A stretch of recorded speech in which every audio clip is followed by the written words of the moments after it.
Good Tuesday morning to you. Welcome once again to the broadcast. I'm Lisa Pinero, along with this fantastic trio of women.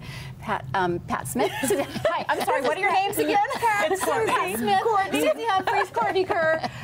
Nice to meet you, ladies. Yeah, I guess I don't nice really know you very well. Okay, so what kind of comments did you have yesterday about the show? We're working out the kinks. That's all I can say. You know what? I think the one that I received the most was just that we were kind of like all over the place talking. I think nerves can happen. Well, not only that, but remember, we built a bond over the last few weeks and trying to get ready for the show. So we have a lot to talk about. We're real comfortable with We're trying to get it all out so y'all can hear everything we're trying to say. Exactly. So. I know. Somebody said to me, they're like, I don't think I've heard you be that quiet ever. Like did you think you were quiet yesterday?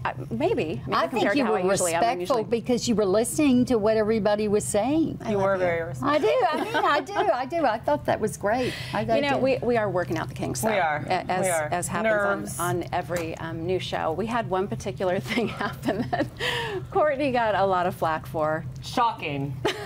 Courtney getting flack. Take a look at this. Oh, goodness. Oh, there we go. Take a drink. Take a drink every time Courtney touches her paper. Oh, here she goes again. Okay. Oh, that's hysterical. Oh. I don't know what. I wasn't even reading them, y'all. Like, I don't even know what was written on that paper. Paper does get messy. And there we go. Okay. Just keeping my desk nice and organized. Okay. I don't think you should feel bad. Don't feel bad. I'm totally like ignoring you. Good thing I got my iPad today, so. Courtney, I told you when I was doing the news, and this is, you know, a 22-year process.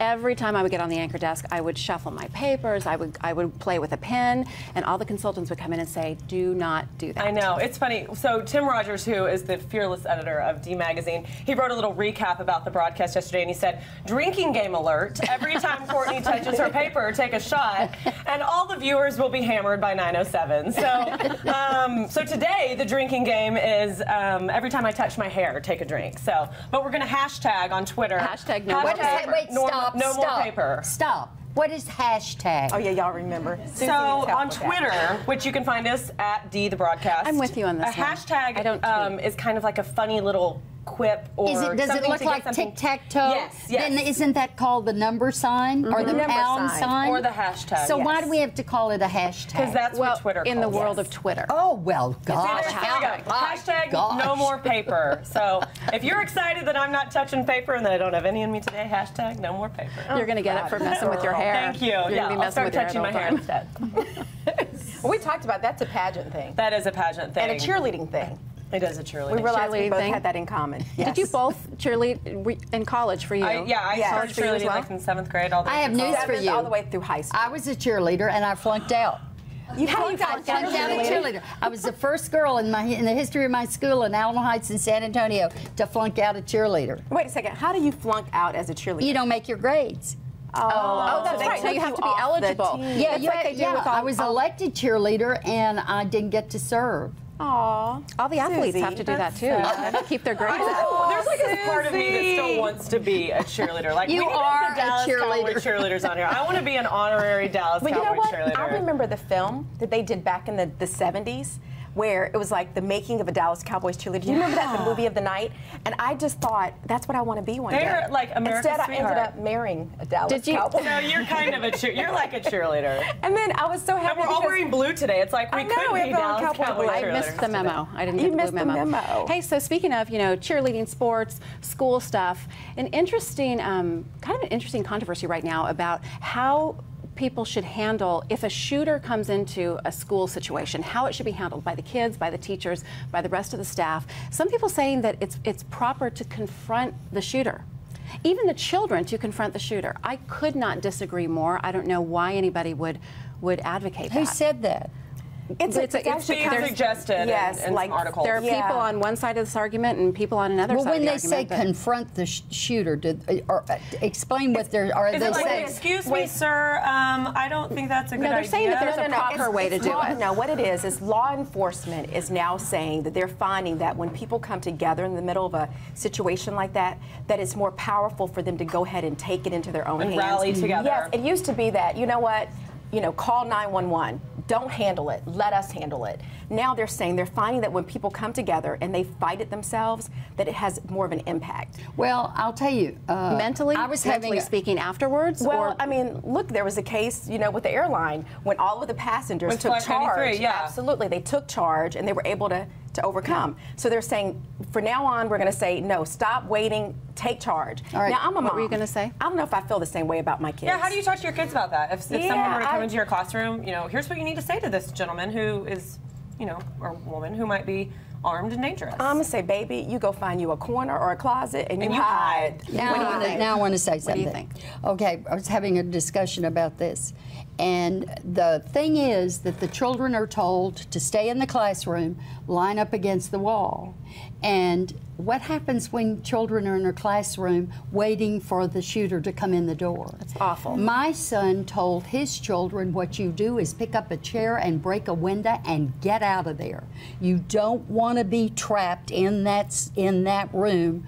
You stand a better chance running out, jumping out the window, and everybody running, rather than being confined. I wonder, mentally speaking, what's healthier for a child, to sit and wait for the authorities to get there, or to do what you're suggesting and you know, break a window or run and get out if they can. If children are taught now about this, and they are instructed and they are worked with, I think they'll have probably a better chance than to cower in a corner, like, you know, and just come in and let somebody blast them. But you know what? It's killing me that this is the reality that we have to actually have this conversation. It is the reality. But it's killing me. No, I know, but I think no, it's not killing you. But does it make kids scared? Like that it might happen, that we have to say, hey, one day you might be sitting in algebra and this might happen, and here's how you need to be prepared. I think that we've never, I think children need to be prepared for, not, you can get it out, baby. I just don't have kids, so I don't have the emotions that y'all, I mean, obviously y'all have been mothers. Right. I can't even imagine sitting my child down and saying,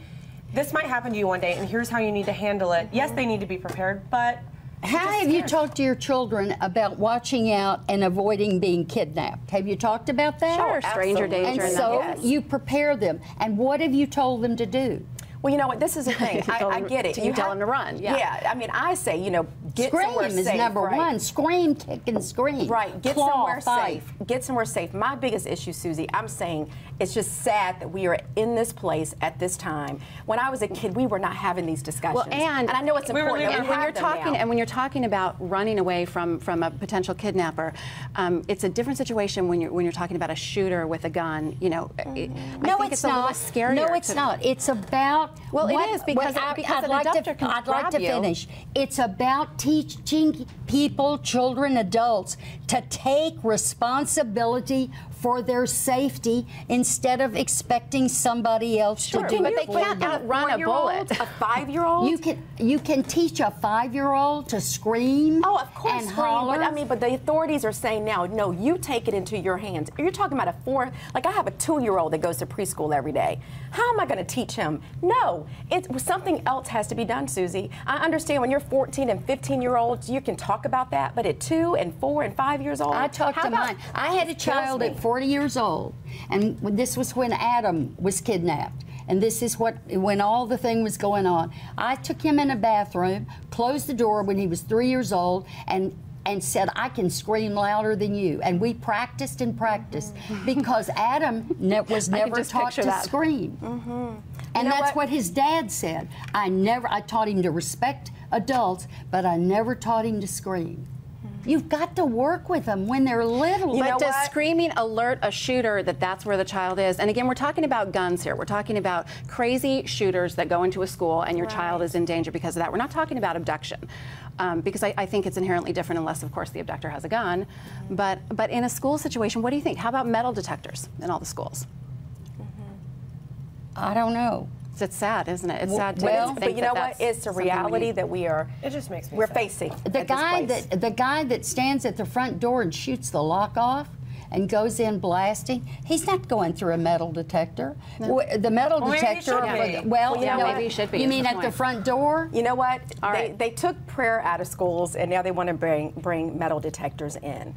I say we put prayer back in. Sign of the times. Bottom line. All right, we have so much more to talk about. We are back with more from the broadcast table. Stick around.